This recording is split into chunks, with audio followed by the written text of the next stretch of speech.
End-of-year festivities is a period that involve households in huge financial spendings, considering the fact that parents are engaged in offering gifts to their children, spouses, family members, friends, and loved ones. End-of-year festivities, therefore, can be quite demanding for anyone who did not plan well and strategize in order not to go into extravagancy. But what is life after end-of-year festivities? No, obviously no. You know, for people like us, first of all, who are parents, you know, before preparing for this festive period, we had to buy some small gifts for the children. We had to prepare food for those who were supposed to come and visit, or those who were supposed to come and feast with us, and all the like. And not also forgetting that, you know, in fact, the economic situation in the country is not as you may expect. After end-of-year festivities, January each year is considered by many to be a very hard month because humanity is just coming out of the celebrations of Christmas and New Year. Life is not really that easy because, you know, you spend a lot of money taking care of the family, the kids, far away relations. So it's not easy. So we are trying to patch up, you know, because things are going tougher and tougher. We just hope that things go for the better, you know. So let's just keep on hoping on God and that things to get better. We prepare the festivities 12 months ahead of time. And being a parent, having children going to school, there was no extravagant life in it. For me, I think January is still as we were in December because there's no change in it. Everything was well planned to come to 31st December, and as we entered the 1st January, I came to the cathedral for the first end of the New Year Mass. We did the celebration with our Archbishop, and it went well. So my life is normal. I don't have any stress in it because I did plan it for where I knew that we shall enter in January. The new year 2024 is 5 days old, but citizens are already feeling the pinch of the economic hardship, stating that they are only looking up to God's intervention to make the economic situation of Cameroon better and ease the burden that households are already faring in Cameroon.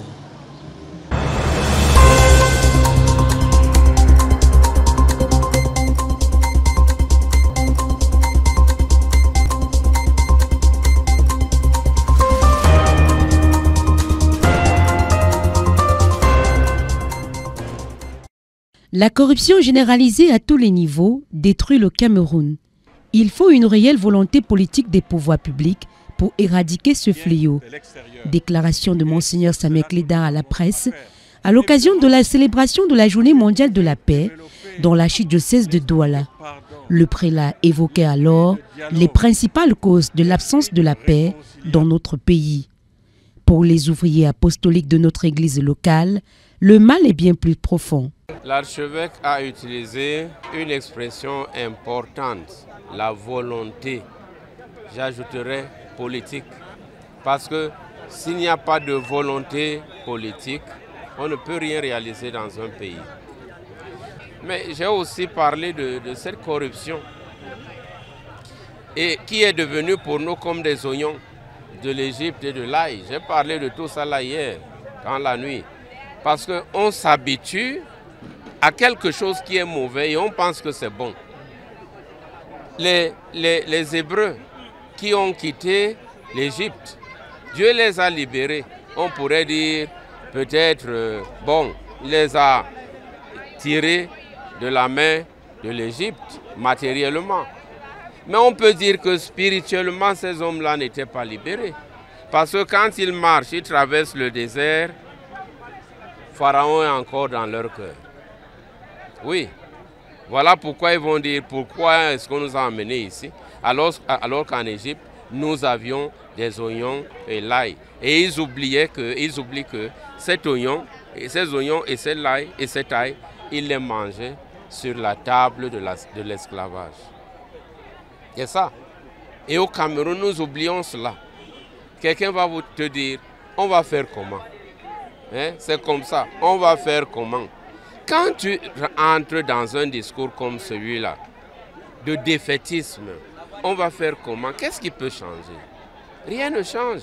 Selon Monseigneur Dieudonné Baïmek, il faut une véritable conversion pour que les biens de ce pays soient repartis équitablement à l'image des premières communautés chrétiennes. Il faut la conversion de tous. Parce que le Seigneur nous a donné tous les moyens pour que nous vivions en paix. Pour que chacun ait un peu pour sa subsistance. Malheureusement, les Indiens disent l'homme est bon, mais les hommes sont mauvais. Donc certaines personnes ont confisqué les biens ou les gèrent mal. Alors en appauvrissant d'autres, en enrichissant exagérément une poignée de personnes. Alors il faut une conversion véritable, conversion de tous, pour que les biens que le Seigneur a mis à notre disposition, qu'on les répartisse équitablement, comme l'évêque le disait, à l'image de la première communauté chrétienne, où personne ne se sentait lésé. On ne peut pas dire que le Cameroun est pauvre parce qu'il y a des gens qui vivent la pauvreté. Non, le Cameroun est riche. Il faut maintenant qu'on assure vraiment ce minimum à chacun, et c'est une volonté politique. Et c'est la conversion. Précisons que dans son adresse à la nation le 31 décembre dernier, le président de la République a annoncé que la lutte contre la corruption en 2024 sera intense.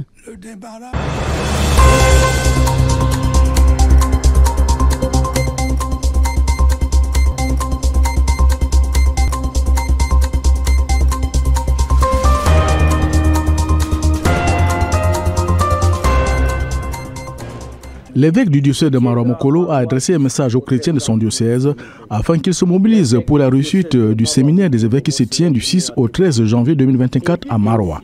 L'appel lancé par Monseigneur Bruno Ateba s'adresse aux chrétiens et personnes de bonne volonté. Il leur demande de se mobiliser par la prière et des actions pratiques pour garantir le succès de cette grande rencontre.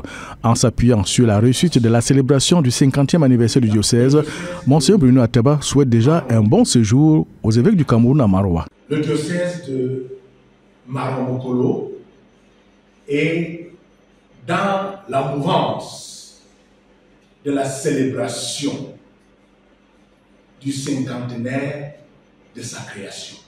C'est une belle occasion pour nous de regarder le passé avec reconnaissance, de vivre le présent avec passion et d'envisager l'avenir avec espérance.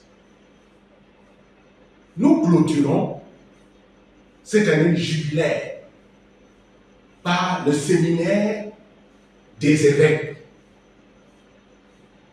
qui se tiendra dans notre diocèse du 6 au 13 janvier 2024. Par ailleurs, l'évêque du diocèse de Maroa-Mokolo a exhorté les chrétiens de son diocèse à marcher ensemble et à travailler en communion pour le bon déroulement de ce séminaire.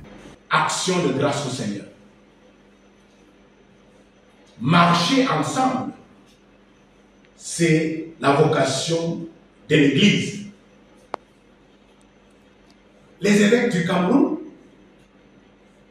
après leur visite ad limina Apostolorum à Rome en septembre, vont faire un pèlerinage sur les pas de Baba Simon, le premier vénérable camerounais. Enfin, Monseigneur Bruno Ateba a présenté une intention de prière dans laquelle il invite le peuple de Dieu à prier pour la préparation et le bon déroulement de ce séminaire. Intention de prière. J'invite le peuple de Dieu, de notre diocèse, à prier pour la préparation et le bon déroulement de ce séminaire. Nous souhaitons déjà la bienvenue à nos évêques, qui sont des artisans de la paix et de l'amour, car nous voulons clôturer en apothéose notre année jubilaire avec ces grands pasteurs de notre Église. Prions, chers frères et sœurs, pour nos évêques qui viennent chez nous, pour nous confirmer dans la foi et nous bénir.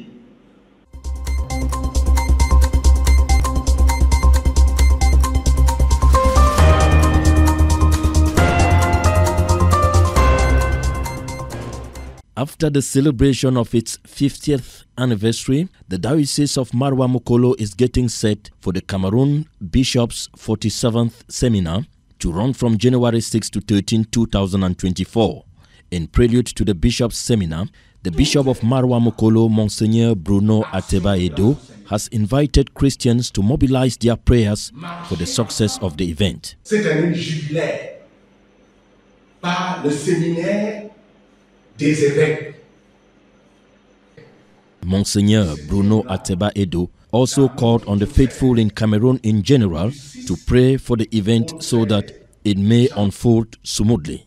The Bishop of Marwa Mokolo has called on the faithful to journey together in the mission of the church. The Marwa Mokolo Bishop also indicated that after their Ad Limina Apostolorum visit to Rome, the Cameroon bishops will also undertake a pilgrimage on the footsteps of Baba Simon during their seminar in Marwa Mokolo. Un pèlerinage sur les pas de Baba Simon. Monseigneur Edo has also called on priests and religious to pray and to take active part in the bishop's seminar.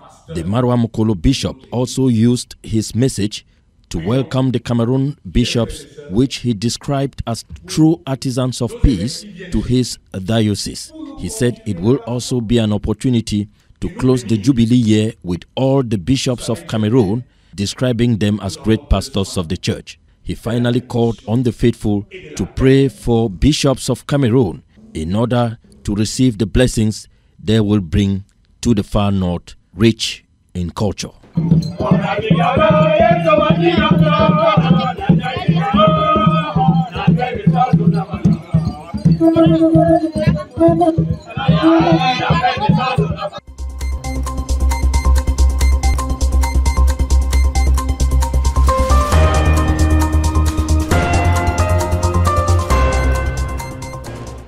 72 milliards de francs CFA, c'est le montant débloqué par l'État du Cameroun en 2023 pour prendre en charge les dépenses relatives aux revendications des enseignants. Au titre de l'exercice 2024, une provision complémentaire de 102 milliards de francs CFA a été constituée dans le budget de l'État afin d'apurer les dépenses résiduelles. Ces chiffres, annoncés par le chef de l'État le 31 décembre 2023 dans son discours à la nation, ne semblent pas faire l'unanimité au sein des enseignants. C'est un paradoxe énorme, il faut bien le connaître. On voit un bon père de famille qui a reconnu la difficulté de ses enfants dans un domaine précis et a commencé à faire un geste fort. 112 milliards ont été alloués. Il est d'ailleurs reconnaissant que ces 62 milliards n'ont pas suffi. Et ipso facto a promis 102 milliards pour la suite. Donc il n'y a plus de raison que les enseignants continuent, n'est-ce pas, à sacrifier l'avenir de la jeunesse camerounaise sous prétexte que leur dette n'est pas réglée. Le père a reconnu la dette, le père a commencé à payer la dette, donc il faudrait que un minimum de bonne foi et d'engagement soit mis sur pied pour que tout le monde reprenne le travail. Mais malheureusement, il a lui-même dit, une frange d'enseignants sont aujourd'hui instrumentalisés et politisés et malheureusement s'écartent des objectifs de l'enseignement pour lequel ils avaient signé un engagement décennal. Vous le savez, lorsque nous entrons à la fonction publique, on a cet engagement, j'ai l'honneur que nous signons là, à servir et à valoir partout où le besoin se fera sentir. Mais aujourd'hui, malheureusement, le politique semble avoir pris le dessus et les Camerounais, malheureusement, les enseignants qui sont comme la lumière de la société, qui sont comme le reflet de la société, semblent s'être engagés dans certaines mauvaises voies et les amène à croire qu'ils peuvent faire le bras de fer avec l'État qui un jour leur a tendu la main et leur a fait devenir ce qu'ils sont aujourd'hui. Pointant un doigt accusateur sur une frange d'enseignants qui l'accusent de prendre en otage l'éducation des enfants, le président de la République a annoncé des mesures fermes qui, elles aussi, sont diversement accueillies. Il est important de savoir que qui aime bien châtie bien. Et je crois que la Bible est mieux placée pour nous faire comprendre cet enseignement-là. Qui aime bien châtie bien. Lorsque vous serez tous les jours en train de dire à votre enfant, tu as bien fait, bravo, tu es bon, tu es fort, tu es efficace, avec le temps, vous vous rendez compte qu'il ne fera plus d'efforts parce que papa sait déjà qu'il est fort. Même quand il est fort, dites-lui, papa peut mieux faire. Vous êtes venu avec 16 de moyens. Si vous vous mettez encore bien au travail, vous auriez 18. Demain, il vient avec 18, vous dites que non, même là, c'est pas bon. Fais encore un peu, tu te retrouves avec 20. Et cette manière de faire amène l'enfant davantage à se perfectionner. Donc il était important que l'État du Cameroun, le chef de l'État, le père de la nation, prenne des mesures drastiques pour dire à ses enfants, j'ai reconnu votre problème, j'ai été au courant, j'en suis conscient, voilà ce que j'ai fait et je vous rassure que voilà ce qui reste à faire pour que vous ayez un espace de vie de qualité. Mais maintenant, à côté de ça, je sais que le véritable problème, il faut le décrier, je n'ai pas peut-être eu l'occasion de le dire sur d'autres cieux, c'est le statut spécial qui fait problème et les états généraux de l'enseignement. Oui, voilà les deux éléments, les deux revendications structurelles qui sont fondamentales aujourd'hui. Et vous conviendrez avec moi que ces deux revendications structurelles ne peuvent pas être résolues seulement dans le cadre de l'enseignement parce que l'État du Cameroun n'a pas seulement l'enseignant comme fonctionnaire. Une fois qu'on l'aura résolu pour l'enseignant, je suis convaincu que la santé viendra s'impliquer, j'en suis convaincu que nos corps de métier viendra s'impliquer. Donc les statuts particuliers et les états généraux sont des revendications qui nécessitent une certaine assise et une planification des objectifs pour pouvoir les atteindre. Et je pense que c'est les revendications financières qui sont les plus importantes. C'est-à-dire ce que nous avons travaillé simplement, c'est ce que nous réclamons. Alors si l'État peut déjà régler nos avancements, régler nos états de carrière, régler nos affectations avec des salaires à l'appui, je crois que chaque enseignant se sentira à l'aise dans son corps de métier, surtout que c'est le métier le plus noble du Cameroun. Au regard de la controverse créée par le discours du chef de l'État le 31 décembre 2023, tout porte à croire que la bataille enseignant-gouvernement va se poursuivre en 2024.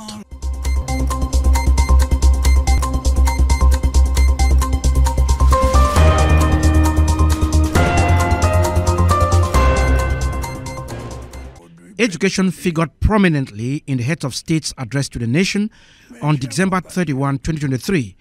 The Head of State expressed regrets that despite the government's effort, calm has not been fully restored to the sector. President Paul Biya indicated that according to stakeholders, the government has made commendable efforts in this regard. He noted that in addition to the measures taken by the relevant ministries, more than 72 billion francs was disbursed in 2023 to cover related expenses, adding that an additional 102 billion francs has also been provided in the state budget for the 2024 financial year to cover residual expenditure. He expressed frustration, saying it will be difficult to accept that a handful of teachers who seem to have ulterior motives continue holding children's education hostage. So, why does the problem persist despite measures that the government has taken and continue taking to solve the problem? Teachers' plight is not just the salary or the areas. They are asking for quite a certain number of things, and so I think that salary areas is just one of the things. So the teachers are asking the government to take into consideration everything that they are asking from the state of Cameroon, which is their civic right. It is what is their duty to ask the state of Cameroon to give them what they need in order to permit them do their job effectively. You know, when I have three things that I'm asking you and you just come and give me one and you start using a language that is not really good, I think somewhere along the line the head of state was a bit hard because he said about, he talked about some recalcitrant teachers who are being politically manipulated. Given the measures the government has already taken, a lecturer, Dr. Marcel Simo, sees ongoing efforts to continue with the teacher strike as paradox. Oui, c'est un paradoxe énorme, il faut bien le connaître. On voit un bon père de famille qui a reconnu la difficulté de ses enfants. She indicates that the head of state has acknowledged the problem and has taken strong measures to address it. She concludes that it is inadmissible that teachers should continue sacrificing the future of the Cameroonian youth on the grounds that their debts have not been paid. Est-ce que leur dette n'est pas réglée? A denouement is evidently still far off, as the head of state remained firm, noting that inasmuch as he is committed to ensuring that teachers practice their noble profession under appropriate conditions, he is equally uncompromising about respect for the right of young people to education. He stressed that the strong measures will be taken to ensure that children do not fall victim to substandard education. There is, however, still an overture of hope, as President Paul Biya has indicated that constructive dialogue will be pursued with recognized trade unions to address the aspirations and concerns of teachers in a peaceful manner.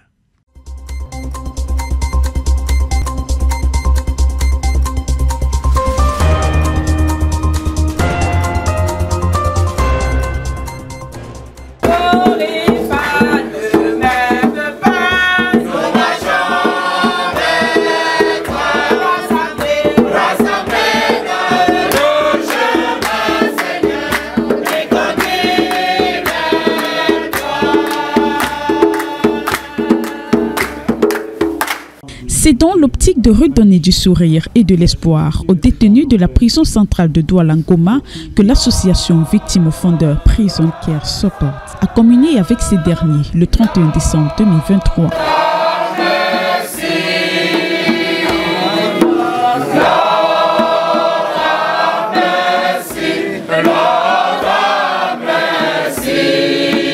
Nous sommes là pour dire à nos détenus que même s'ils sont ici, ils doivent aussi être contents dans cette saison.